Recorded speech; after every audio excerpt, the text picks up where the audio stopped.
Hello, everyone. Welcome to another episode of Couscous Lifestyles. Today, we are going to talk about February stats. But before we do, I was thinking let's do a little live footage from your trip that we've been doing our series on. And this was after viewing your first home on stilts, we call them. Yeah. So let's take a look. Hello, everybody. Heather again in the Bay St. Louis area, and I'm at a very different area than the last house we were at. This awesome new construction listing is from Sandy Walsh with Allied Realty, and it's a great little spot. And I will tell you, I've been pretty much touring around this area with my jaw on the floor the entire time. I'm surprised Cassie has not just laughed terribly hard in my expense yet. It's so fascinating seeing homes built on stilts. Like I've known it's a thing, but like never really seen it in person before.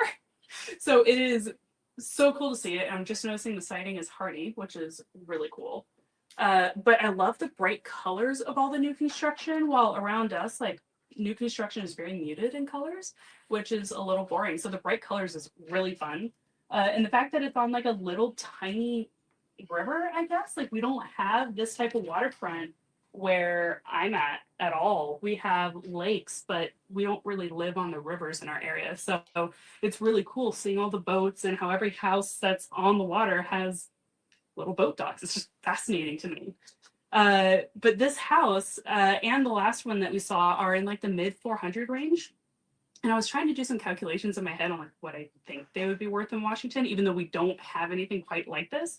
But like the other one, for example, we'd probably at least double the value. So we're looking 900, depending on where you're at in Western Washington. Some areas it can be well over $1 million.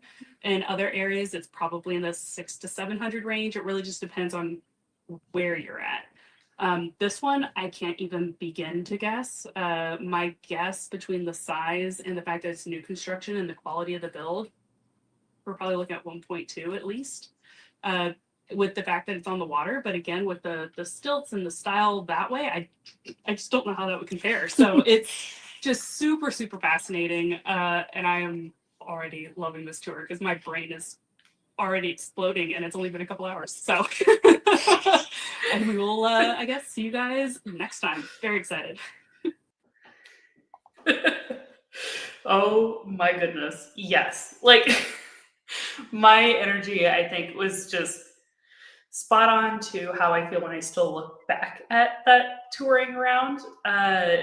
Like seriously, the colors of the homes around here are usually very muted. Like once in a while you have bright, colorful colors, but usually it's the browns, the grays. You might occasionally see like a dark blue or something, but that's about it for the typical house. And then the older the homes get, the more color you end up seeing. So if you see like the really cheap homes, you tend to see more colors. Or if you see like the really, really old homes that have been in the family for, a couple generations and they don't really care about property value, they also can be in bright colors, but that's about it. So it was really cool to me seeing brand new construction and seemingly well-built construction in bright colors. It was just, fascinating. And then just the living directly on water. Like if you live directly on water here, you are guaranteed to be in a pretty significant flood zone, and therefore like nobody will insure around here or is going to be incredibly expensive. So that, and just the fact that an entire house is on stilts just still is so fascinating to me how that can be sturdy. Like I get it from like a building science perspective, but also from like somebody who doesn't see that kind of construction perspective. It's like, how how does that work? Yeah, It was cool. Maybe we could have like a builder come, kind of give us a little more in depth. I mean, obviously I've seen them being built, so I understand and have seen a little more of the structure. And then you got kind of similar but different architecture along the beach when we drove into Gulfport and through Biloxi. So that was super fun. It was fun to experience that with you. So yeah, that was so cool. It really was. So how's how's real estate up in East Seattle area right now? Oh man, our market has been, I think, the slowest it's been since I've been in real estate, which hasn't been that long since I started during COVID, but still, like we've seen some interesting shifts. So let me share my screen real quick. Of course, I should have had this prepared earlier, but so our stats are a little hard to read apparently, but they kind of stayed stagnant from last month. We still have about a month and a half of inventory, and that hasn't changed much. Like we have more homes that are on the market, but as far as the months of inventory, we've stayed the exact same. But what was also interesting to me is, again, we have in the teens of appreciation. So the same home last year would have cost about 1.47 million, and this year it cost 1.685 million, which is really cool to see, especially since that puts us right back to pretty much the height of the market in 2022. So it's kind of cool that in just a few years we have completely or near completely built back up from the market correction that happened after COVID ended. So that was probably one of my favorite takeaways of last month's stats. The other interesting thing is look at how many of our homes are going multiple offers and going over list price. Over half of the homes on the market that are getting offers are going over list price, and it goes for a median of 5% over. What's really interesting is I had a meeting this morning with our head broker, and he was basically saying that what they're seeing is even homes that have been on the market for a while, like weeks or months, which for us is not normal. So even homes that have been on the market for quite a while are starting to see multiple offers. And seeing multiple offers when it's been on the market for, 1, 2, 3 months is not normal, at least not for us. So yeah. That's been the one thing that's been pretty consistent in your market.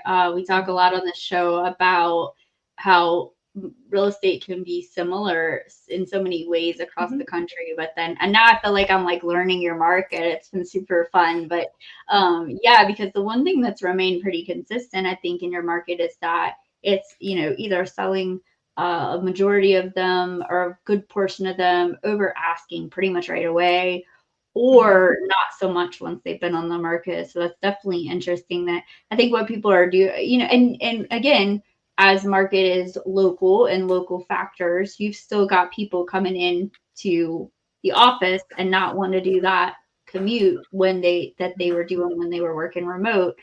So I think, when inventory gets low enough and there's enough competition, people are looping back around and being like, hey, let's go give that one a second look. But the problem is, so is everybody else, right? Yeah. So yep. That's exactly it. That's very, very interesting and something different than we've been seeing in your market. So that's super cool. Good for sure. Oh yeah, it's very good for sellers. It is also an interesting conversation because there are sellers and buyers who remember the COVID market, and then they saw how quickly our market shift after COVID, where they're like, okay, now we're lost. And I feel like I'm having more great conversations with buyers and sellers where it used to be like they just assumed what was going on based off of the what they heard on the news, and now they're like, no, we legit have no idea because the market seems to be everywhere. So please tell us what's going on. So I'm having more productive conversations with clients, which has been really fascinating to see that shift. So, but it is incredibly important to listen to the news. It's great. It's good to be informed, but you also want to talk to someone in any market that you're in and consider. And I just literally right before we got on here, I had a 30-minute conversation with someone looking to buy a vacation rental house, which I've been having a lot of conversations about as the weather's been warmer, and we've got some new construction, as you saw, options too. So it's definitely very important. I'm gonna we're a little more slow and steady, as you know, in South Mississippi. So we don't have a bunch of ups and downs and, $200,000 appreciation and all that fun stuff. So I wanted to look a little bit more, I guess, kind of granular. We're just going to look at 3 things really quick today. But kind of looking at, first of all, pending sales. So pending sales are as close as we can get to kind of predicting the future, if you will, because what we see is what is happening with the homes that, first of all, it's going to be the most recent activity other than, how many active listings we have. But then second of all, it's going to be, the pending. We can assume that the number of closed listings is going to kind of trend in the same direction next month. So we saw that really I only look back over a year because I really wanted to kind of, we just did a whole year in recap and looking forward and, the year ahead and all that. So I really wanted to kind of get a little more granular on this one briefly, and kind of look at, over the last year specifically, how have things been looking? So we can see here, we kind of had, some ups and downs. And then we really kind of took a dip. December, I think, between, having a major presidential election, we had some things going on with the economy. We had, of course, we kind of normally see a little dip here, as you can see around, December timeframe, and depending on what interest rates are doing, which they didn't really do us a ton of favors in December. And so it looks like we kind of really hit a low point there. Great time for buyers. A lot of people were getting favorable terms as far as, closing costs and different things that may be important to them. Maybe some rate buy downs, things like that. And then we can see it spiked up pretty consistently for, we went from 377 pending sales to 482 to 555. And I would say probably some of those may not even have been completely cleared out of the system yet. So, that's a huge increase. And almost to where, last year we saw a huge jump in March. So if we see another jump like that, we could actually be, our pending home sales could be higher than they've been for quite some time. And then we look at the median sales price.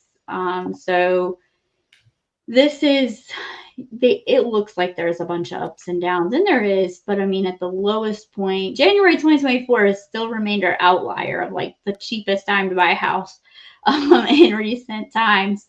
But you can see here where it kind of went up and down and up and down, and then we were around 237.5. But I did want to also point out, kind of with the season changes and things, we also have some larger homes and smaller homes and things that kind of we don't talk about much. So I thought it was interesting. I also pulled the price per square foot data, which I thought was pretty interesting, that when you're looking at our price per square foot, again, we still had this really low point January of last year. Hindsight's 2020, would have been a great time to buy January of last year. But we see here, even though we see a lot of like up and down, you're really looking at from here like 139 to 142 a square foot, and at the peak being 145. So when you're looking at the price per square foot, which is something we talk a lot about in kind of our listing appointments and such, it's kind of holding pretty steady.